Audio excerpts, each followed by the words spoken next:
नमस्कार. महाराष्ट्र न्यूजच्या बोलक्या गट्ट्यावर सर्वांचं सहर्ष स्वागत. आज आपल्या बोलक्या गट्ट्यावर पाहुणे आहेत माननीय वैभवदादा शिंदे. नमस्कार वैभवदादा. नमस्कार.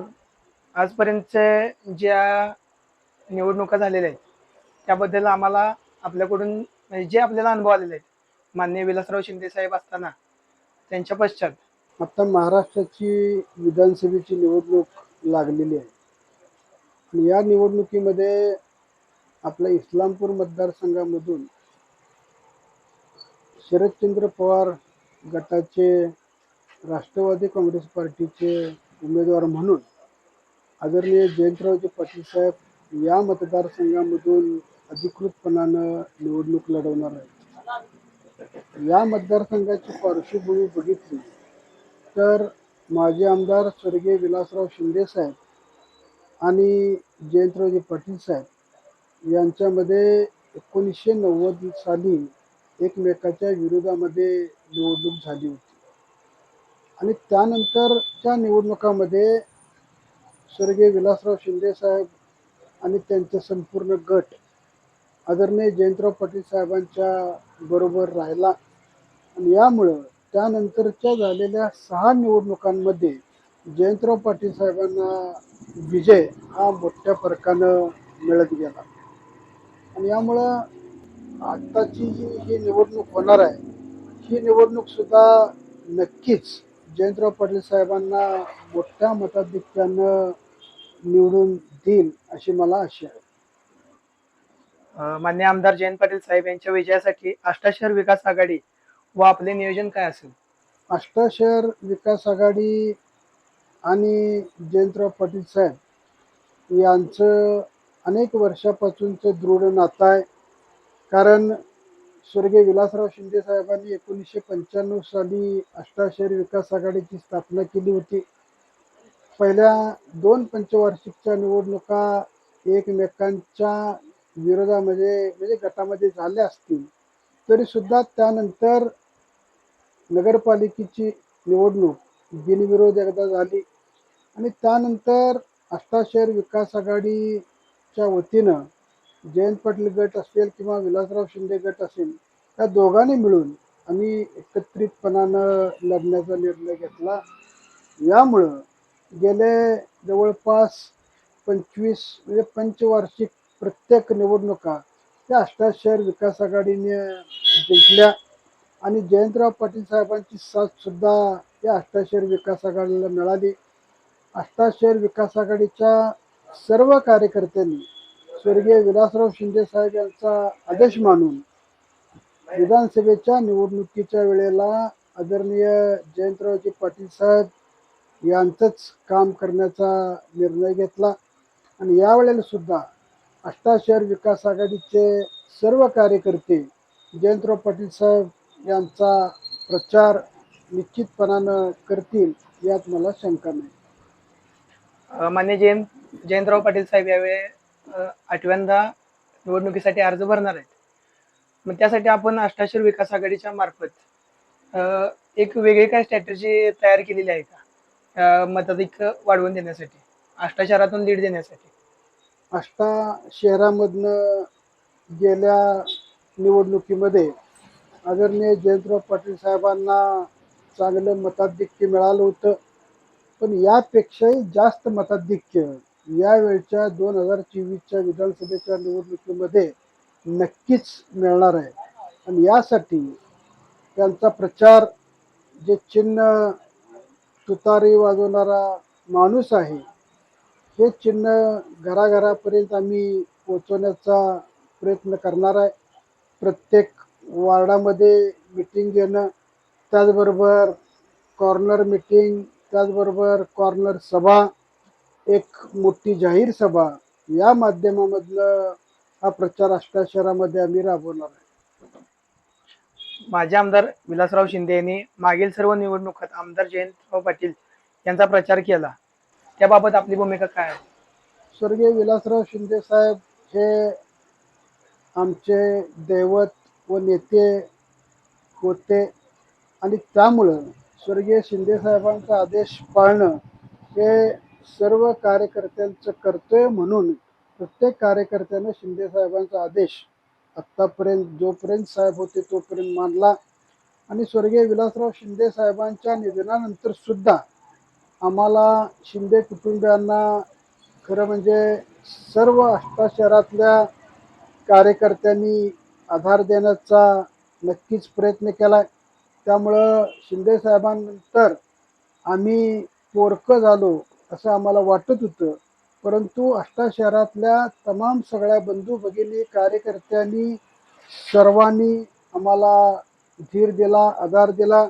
यामुळं 5 वर्षामागे शिंदे साहेबांचं निधन झालं होतं आणि यानंतरच्या काळामध्ये स्वर्गीय विलासराव शिंदे साहेबांच्यावर जेवढं प्रेम सहकार्य जे नागरिकांनी केलं, हे सहकार्य आत्तापर्यंत आम्हाला मिळालंय.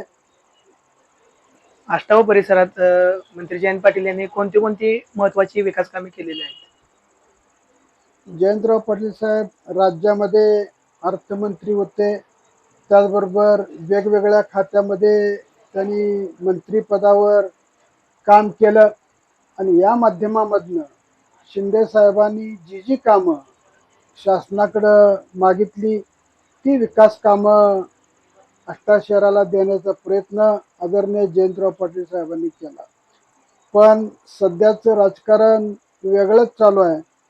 जे आष्टा शहर विकास आघाडीने 5 वर्षामध्ये सत्ता असताना जे जे ठराव मंजूर केले, किंबहुना जे नागरिकांनी नगरपालिकेकडं मागणी केलेली कामं असतील, नगरसेवकांनी त्या ठिकाणी जी कामांची मागणी केली असेल, ही कामं आत्ता ह्या 1.5-2 वर्षामध्ये व्हायला लागलेले आहेत. पण विरोधक मात्र ही कामं आम्हीच केली अशा पद्धतीनं जनतेची दिशाभूल करण्याचा प्रयत्न करत आहेत. पण आष्टा शहर हे क वर्ग नगरपालिकेचं म्हणून ओळखलं जाणारं शहर आज राज्यामध्ये सर्वात जास्त कामं या क वर्ग नगरपालिकेमध्ये जर कुठली झाली असतील तर ती आष्टा नगरपालिकेची झालेली आहेत. त्यामुळं आष्ट्यातील सर्व नागरिक अभिमानानं सांगू शकतात की मी या आष्ट्याचा नागरिक आहे आणि या गावामध्ये जी कामं कुठल्याही क वर्ग नगरपालिकेमध्ये झाली नाहीत, एवढ्या मोठ्या प्रमाणात विकासाची कामं या गावामध्ये स्वर्गीय विलासराव शिंदे साहेब आणि जयंतराव पाटील साहेबांनी केलेली केली असतील तर ती कामं नगरपालिकेमध्ये झालेले ठराव, त्याचबरोबर ते कुठल्या निधीमधून हे काम मंजूर झालं त्याचे बोर्ड त्यांनी लावावेत आणि मग नारळ फोडावेत.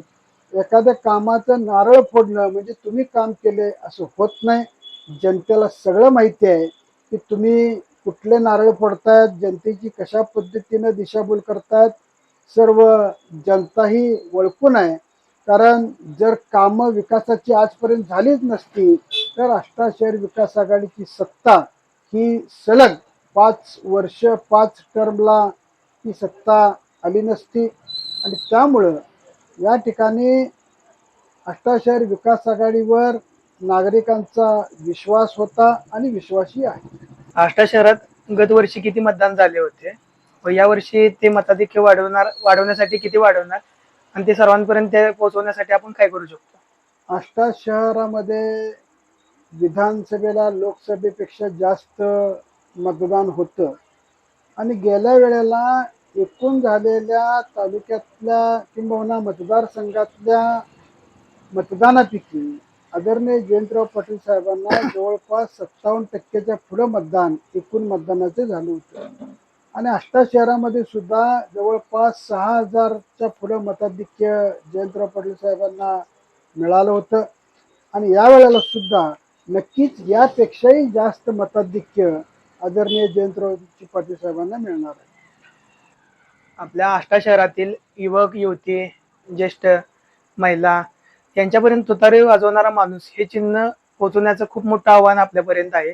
कारण की ज्येष्ठ नागरिकांना बऱ्यापैकी यांना माहित नाही की बाबा आपलं चिन्ह बदललेलं आहे. तुतारी वाजवणारा माणूस हे सर्वांपर्यंत पोहोचवण्यासाठी आपण काय करणार आहात? तुतारी वाजवणारा माणूस हा लोकसभेमध्ये महाराष्ट्रामधल्या अनेक मतदारसंघामध्ये हे चिन्ह घेऊन राष्ट्रवादी काँग्रेस पार्टी शरदचंद्र पवार गटानं निवडणूक लढवली. यामुळं या मतदारसंघात जरी गेल्या वेळचं चिन्ह लोकसभेच्या वेळी वेगळं असलं तरी सुद्धा लोकांच्या कानावर हे चिन्ह तुतारी वाजवणारा माणूस हे जवळपास पोचलेलं आहे. लोकही आता एवढी सज्ञ आणि सज्ञान लोकांच्यात आहे की कुणाचं चिन्ह कुठलं आहे हे नक्कीच ओळखून मतदान करणारे हे नागरिक आहेत. कारण नागरिकांना आता लक्षात आले की कुणाचं चिन्ह हे कोणतं आहे. आदरणीय जयंतराव पाटील साहेबांचं चिन्ह यावेळेला तुतारी वाजवणारा माणूस हे आहे. हे लोकांपर्यंत आम्ही नक्कीच पोचवणार आहे. घराघरापर्यंत जाऊन युवक असतील, महिला असतील, आमच्या पक्षाच्या वेगवेगळ्या संघटना असतील, या सर्व संघटना हे चिन्ह पोचवण्याचं काम सुद्धा यावेळेला सगळेजण आम्ही मिळून करणार आहे. आपणास आमदार जयंत पाटील गटाची साथ आहे का? जयंतराव पाटील साहेबांच्या गटाची साथ आहेच. स्वर्गीय विलासराव शिंदे साहेबांना पूर्णपणानं वेगवेगळ्या कामामध्ये असेल, वेगवेगळे पदे मिळवण्याच्या संदर्भामध्ये असेल, जयंतराव पाटील साहेबांची साथ कायम होती. स्वर्गीय शिंदे साहेबांच्या निधनानंतर सुद्धा मला या जिल्हा बँकेचे संचालक म्हणून काम करण्याची संधी आदरणीय जयंतराव पाटील साहेबांनी दिलेली आहे. आणि या पुढच्या काळामध्ये सुद्धा या गावाचा, या तालुक्याचा, या मतदारसंघाचा विकास होण्याच्या दृष्टीनं जसं स्वर्गीय विलासराव शिंदे साहेब आणि जयंतराव पाटील साहेबांनी एकमेकाच्यातला विरोध बाजूला ठेवून तालुक्याच्या विकासासाठी एकत्र याचा निर्णय घेतला, हाच निर्णय सातत्यानं या पुढच्या काळात सुद्धा मध्ये आम्ही सर्वजण मिळून राबवणार आहे. माजी आमदार स्वर्गीय विलासराव शिंदे यांचा फोटो आमदार पाटील गटाच्या कार्यकर्त्यांनी डिजिटलवर लावला नाही, याबाबत आपण खंत व्यक्त केली होती. त्यात काही सुधारणा झाली का? काही कार्यक्रमामध्ये नजर चुकीनं एखाद्याचा फोटो राहायला जाऊ शकतो, पण एक 2-3 कार्यक्रमामध्ये थोडंसं मला दिसून आलं की स्वर्गीय विलासराव शिंदे साहेबांचा फोटो यामध्ये बोर्डवर नाही. त्यामुळे मी खंत व्यक्त केली होती, परंतु त्याच्यामध्ये आता नक्कीच सुधारणा झालेली आहे. या फोटोच्या बाबतीमध्ये आदरणीय जयंतराव पाटील साहेबांना एवढे खाली कोण काय करते याची कल्पनाही नसते, परंतु साहेबांना ते कळाल्यावर तातडीनं त्यांनी यावर निर्णय घ्यायला लावला. आणि आता अगदी शरद पवार साहेब आलते त्यावेळेला सुद्धा आदरणीय शिंदे साहेबांचा फोटो बॅनरवर होता. आणि यापुढच्या काळामध्ये सुद्धा आमचं म्हणणंच फक्त असं आहे की किमान आष्टा आणि परिसरातल्या गावामध्ये शिंदे साहेबांचा फोटो बॅनरवर तरी असला पाहिजे.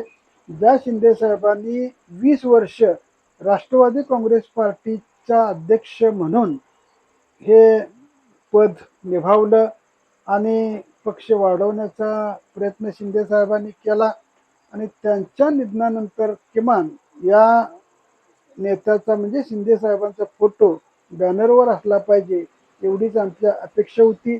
आणि मला खात्री आहे की नक्कीच आम्ही ज्या अपेक्षा व्यक्त केलेल्या आहेत ते काही चुकीच्या नाहीत. सगळ्या कार्यकर्त्यांकडून अशी मागणी होती, त्यामुळे मी ही खंत बोलून दाखवली होती आणि मी नक्कीच यामध्ये बदल घडलेला आहे. भविष्यातील राजकारण कसे राहील? भविष्यातल्या राजकारणाचा जर आपण विचार केला तर आज जे महायुतीचं सरकार आहे यांनी अनेक योजना ज्या पुढच्या काळामध्ये बंद पडणाऱ्या योजना आहेत ह्या लागू करण्याचा प्रयत्न केला. सगळ्यात महत्त्वाचं म्हणजे लाडकी बहीण योजना. या माध्यमामधनं खरं म्हणजे लाडकी बहीण ही लोकसभेच्या निवडणुकीच्या अगोदर नव्हती, पण आज मात्र लाडकी बहीण म्हणून त्यांना आपण दर महिन्याला 1,500 रुपये देण्याचा निर्णय घेतला. परंतु या योजना अनेक वेगवेगळ्या राज्यामध्ये चालू होत्या, त्या बंद पडल्या. मग आपल्या राज्यावर एवढं मोठं कर्ज आहे, तिजोरी रिकामी आहे आणि पुढं या योजना चालूच शकणार नाहीत हे त्यांनाही माहिती आहे. पण निवडणुकीच्या काळामध्ये मतदान महायुतीला व्हावं म्हणून काहीतरी अशा योजना काढण्याचा प्रयत्न महायुतीच्या शासनाने केलेला आहे. अनेक वेगवेगळे निर्णय जे पुढं अंमलात येतील का नाही याची खात्री नसताना सुद्धा लोकांना फक्त पुढं निवडणुकीला मतदान त्यांनी महायुतीला करावं म्हणून अशा घोषणा करण्याचा त्यांनी प्रयत्न केला. पण आजची परिस्थिती बघितली तर लोकांना आता लक्षात आले की धर्माधर्मांच्या मध्ये भांडणं लावायची, जातीयवाद पेटवायचा, मग अशा धर्मांध शक्तीला बाजूला काढण्याचं काम या निवडणुकीमधून आजचे हे सर्व मतदार नक्कीच करणार आहेत. महाविकास आघाडी जी राष्ट्रवादी काँग्रेस पार्टी, शरदचंद्र पवार गट, त्याचबरोबर शिवसेना उद्धव बाळासाहेब ठाकरे गट आणि काँग्रेस या 3 पक्षाची मिळून महाविकास आघाडी नक्कीच उद्या सत्तेमध्ये येणार आहे. आणि मला खात्री आहे किमान 160 ते 65च्या पुढे जागा त्या महाविकास आघाडीची येतील आणि महाविकास आघाडीचाच मुख्यमंत्री उद्या महाराष्ट्रामध्ये होणार आहे. आणि ज्या काही योजना या महायुती शासनानं लोकांपुढे ठेवलेल्या आहेत अशा योजना, ज्या 1,500 रुपये महिलांना देण्याचा निर्णय घेतलाय, पण त्यापेक्षाही चांगला निर्णय हे महाविकास आघाडी नक्की घेईल अशी मला खात्री आहे. राष्ट्रवादीच्या स्थापनेनंतर जेव्हा निवडणूक झाली होती तेव्हा जयंत पाटील साहेबांना आपण आपले सहकार्य केले होते आपण निवडणुकीत, तेव्हाचा काय आपला अनुभव आहे का? 1999ला राष्ट्रवादी काँग्रेस पार्टीची स्थापना झाली. शरदचंद्र पवार साहेबांनी स्वर्गीय विलासराव शिंदे साहेबांना ग्रामीणचं जिल्हाध्यक्षपद दिलं आणि स्वर्गीय विलासराव शिंदे साहेबांनी अध्यक्षपद घेतल्यानंतर जिल्ह्यातल्या अनेक निवडणुका झाल्या. यामध्ये राष्ट्रवादी काँग्रेस पार्टीची सत्ता येण्यासाठी सर्वांना बरोबर घेऊन जाण्याची भूमिका स्वर्गीय शिंदे साहेबांनी घेतली होती. आणि आदरणीय जयंतराव पाटील साहेबांची निवडणूक त्यावेळेला राष्ट्रवादी काँग्रेस पार्टीमधून जयंतराव पाटील साहेब निवडणुकीला उभे राहिले आणि त्यानंतर निवडून आल्यावर जयंतराव पाटील साहेब आपल्या राज्यामध्ये मंत्री झाले आणि यामुळं जयंतराव पाटील साहेब मंत्री झाल्यामुळं आष्टा शहरामध्ये अनेक विकासाची कामं आणण्यासाठी आम्हाला मदत झाली आणि जयंतराव पाटील साहेबांनी सुद्धा आम्हाला सर्वांना एकत्र घेऊन पक्ष वाढवण्याच्या संदर्भामध्ये सातत्यानं काम करण्याचा प्रयत्न केला. जेव्हा विलासराव शिंदे साहेबांची आमने सामने लढाई झाली होती तेव्हाच काय आपल्याला अनुभव सांगू वाटतील? एकूण जयंतराव पाटील साहेबांच्या आतापर्यंत 7 निवडणुका झाल्या आणि 7 निवडणुकीमध्ये पहिली निवडणूक 1990ची ती स्वर्गीय विलासराव शिंदे साहेब आणि जयंतराव पाटील साहेबांच्या मध्ये निवडणूक झाली होती. जयंतराव पाटील साहेब सुद्धा अनेक वेळेला सांगतात की माझ्या आयुष्यातली सगळ्यात अवघड निवडणूक कुठली होती तर ती स्वर्गीय विलासराव शिंदे साहेबांच्या बरोबर लढलेली निवडणूक ती 1990ला मी लढली होती. पण त्यानंतर 90 नंतर स्वर्गीय विलासराव शिंदे साहेब आणि आम्ही एकत्र आलो आणि त्यानंतरच्या सगळ्या निवडणुकीमध्ये स्वर्गीय विलासराव शिंदे साहेब आणि त्यांच्या सर्व कार्यकर्त्यांनी माझ्याबरोबर राहण्याचा निर्णय घेतला. यामुळं मला कोणतीही निवडणूक परत अवघड गेली नाही आणि त्यावेळची जी निवडणूक होती, परंतु अशा निवडणुका होतात जातात, परंतु कायमस्वरूपी एकमेकांशी शत्रुत्व कधीही आम्ही ठेवलं नाही आणि जयंतराव पाटील साहेबांनी सुद्धा ठेवलं नाही. झालं गेलं त्यावेळची निवडणूक सगळं विसरून आम्ही पुन्हा एकत्र आलो. आष्टा शहरात आता भविष्यात येणाऱ्या काही काळात नगरपालिकेच्या निवडणुका लागणार आहेत, त्यासाठी आपलं आपण तयारी काय केलेली आहे? स्वर्गीय विलासराव शिंदे साहेबांवरचा विश्वास अजूनही आष्टा शहरातल्या नागरिकांच्यातनं कुठेही कमी झालेला नाही. आणि गेल्या 95 सालापासून आज अखेर आष्टा शहर विकास आघाडीनं नगरपालिकेवर सत्ता राखली. आणि जर तसं कामच आष्टा शहर विकास आघाडीने केलं नसतं तर सातत्यानं सत्ताही आष्टा शहर विकास आघाडीची आली नसती. त्यामुळं लोकांनाही माहिती आहे की स्वर्गीय विलासराव शिंदे साहेबांनी आष्ट्याचं जे नंदनवन केलंय ते आम्ही कधीही विसरू शकणार नाही. आणि याचं ऋण नक्कीच मला खात्री आहे की उद्याच्या नगरपालिका निवडणुकीमध्ये जनता हे फेडेल. की स्वर्गीय विलासराव शिंदे साहेबांनी जे काम केलं आणि त्यांनी स्थापन केलेली आष्टा शहर विकास आघाडी आहे या माध्यमामधनच आम्ही निवडणुका या लढवणार आहे. आणि यामुळं आष्टा शहर विकास आघाडीच्या पाठीमागे ठामपणानं जनता उभा राहील अशी मला नक्कीच खात्री आहे. आष्टा शहरात MIDCचा प्रश्न प्रलंबित आहे. त्यासाठी आपण वेळोवेळी त्याविषयी बोललेलो आहे. मग त्या बाबतीत आपलं काय प्रतिक्रिया आहे? आष्टा MIDC व्हावी ही जवळपास 25 वर्षापूर्वीची मागणी आहे. पण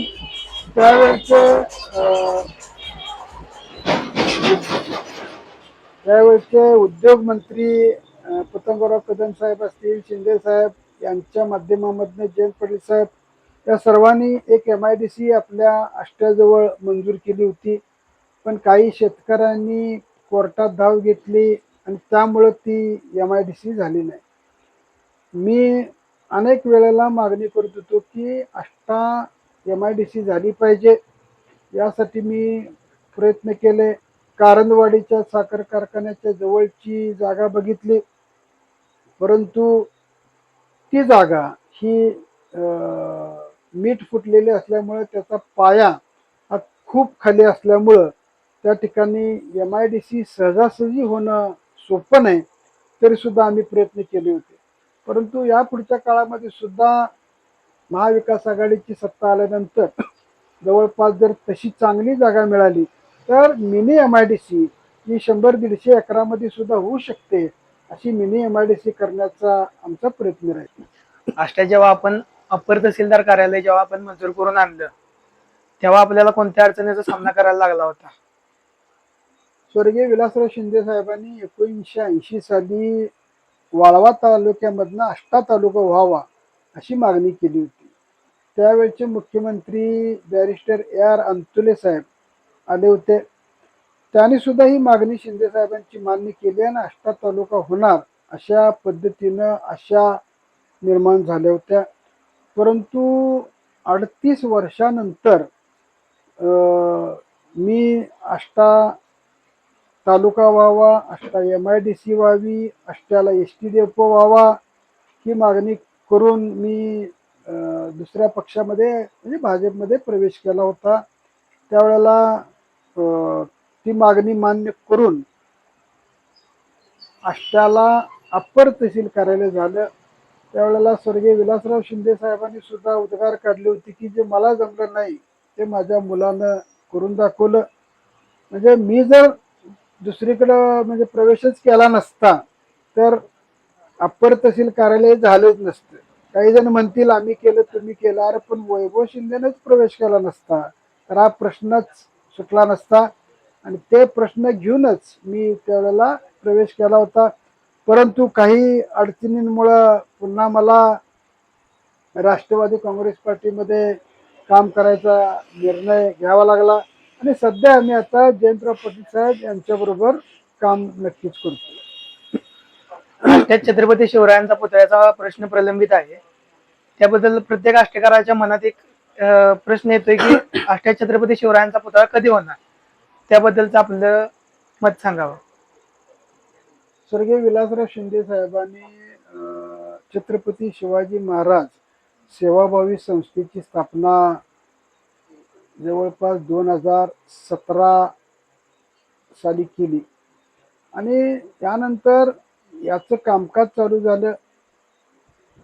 पुतळ्याला ऑर्डर द्यायचं ठरलं होतं आणि शेवटची मीटिंग शिंदे साहेब एक्सपायर व्हायच्या अगोदर 4 दिवस झाली.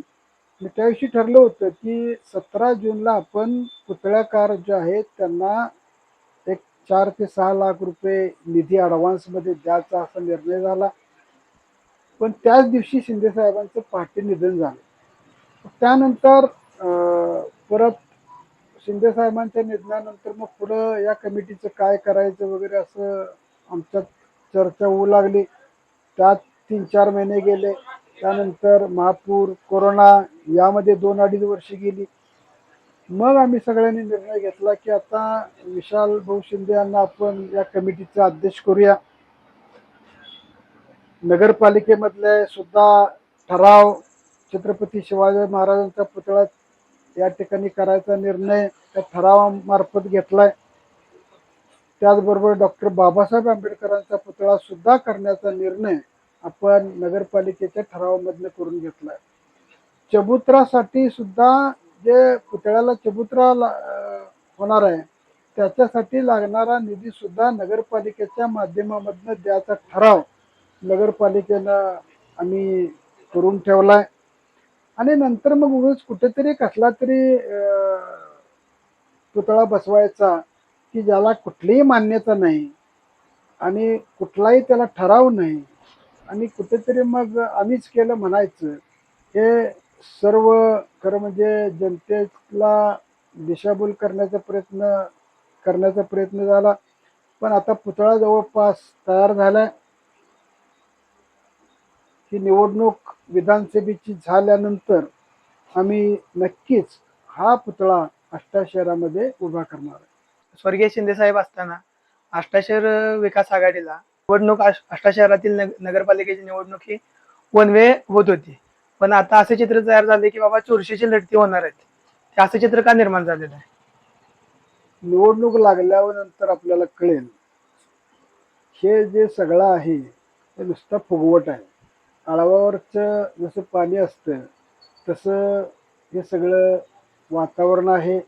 लोकांच्या मनात काय आहे ते तुम्हाला निवडणूक झाल्यावर कळेल. शिंदे साहेबांच्या काळामध्ये ज्या पद्धतीनं आष्टा शहर विकास आघाडीवर प्रेम करणारे लोक होती, तरुण होते, सर्व नागरिक बंधू भगिनी होत्या, यांचं प्रेम अजूनही कमी झालेलं नाही आणि कमी होणारही नाही. हे नगरपालिकेची निवडणूक झाल्यावर तुम्हाला लक्षात येईल. धन्यवाद दादा, आपण इथं आलात, आपला जे निवडणुकीचा आलेला अनुभव सांगितलात, पुढील आपले सगळे विजन सांगितलात. आपण महाराष्ट्र न्यूज चॅनलच्या बोलका गट्टा या कार्यक्रमास आल्याबद्दल आपले मनपूर्वक धन्यवाद.